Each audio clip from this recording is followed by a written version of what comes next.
بسم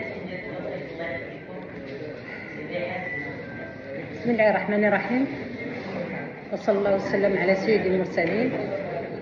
السيدة الرئيسة، السيد ممثل السلطة، السادة الأعضاء والعضوات المستشارين والمستشارات المحترمين، السادة العضو. السيدة الرئيسة، أولا أحييك على الكلمة الطيبة التي قلتها في البرلمان، حيث قلت أنك دخلت السياسة فقط لتحسين حياة المغاربة.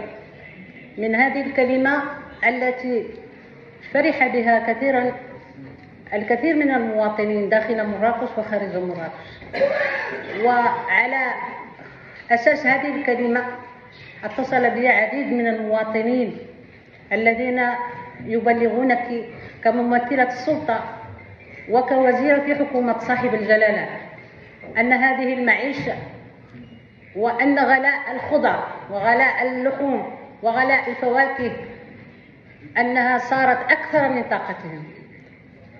وكممثلين عن ساكنة مراكش المدينة والساكنة مراكش الذين بصفة عامة الذين اتصلوا بي طلبوا مني وقلدوني أن أبلغك هذه الرسالة. يطلبون منك كإنسانة عبرت على أنها تريد تحسين حياة المغاربة أن تطلبي منهم، من هؤلاء المسؤولين الذين يوجدون في الرباط ومن السيد رئيس الحكومة، أن هذا الغلاء لا يحمد عقباه، وأن المواطن المغربي ليس له إلا أن يأكل. يقدر يصبر على الصحة، يقدر يصبر على التعليم، يقدر يصبر على كل شيء، ولكن الجوع ما يقدرش يصبر عليه. وخصوصا نحن هنا في مراكش يعاني الشباب ويعاني العالم من حتى الشيوخ، حتى الطبقات الشباب المتوسطة لا يوجد عمل. نحن نعاني من البطالة ومن تفشي البطالة، ولهذا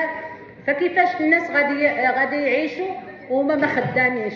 ثاني شيء، أبلغك السيدة الرئيسة تحية الزاوية العباسية قبور الشهداء اللي جيتيهم دشنتي عندهم دار الشباب وعندهم ديور آيلة للسقوط. كيقولوا لك السيدة الرئيسة كيبلغوك على أساس أنهم راه هذوك الديور غادي يطيحوا على رؤوسهم وراه غتكون كارثة تما، وأنت وعدتيهم الله يجازيك بخير.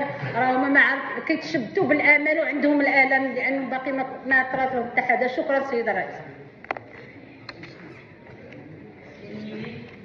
شكرا السيدة الرئيسة، السيد ممثل السلطة، السيد ممثل جماعة الأحزاب، السيدات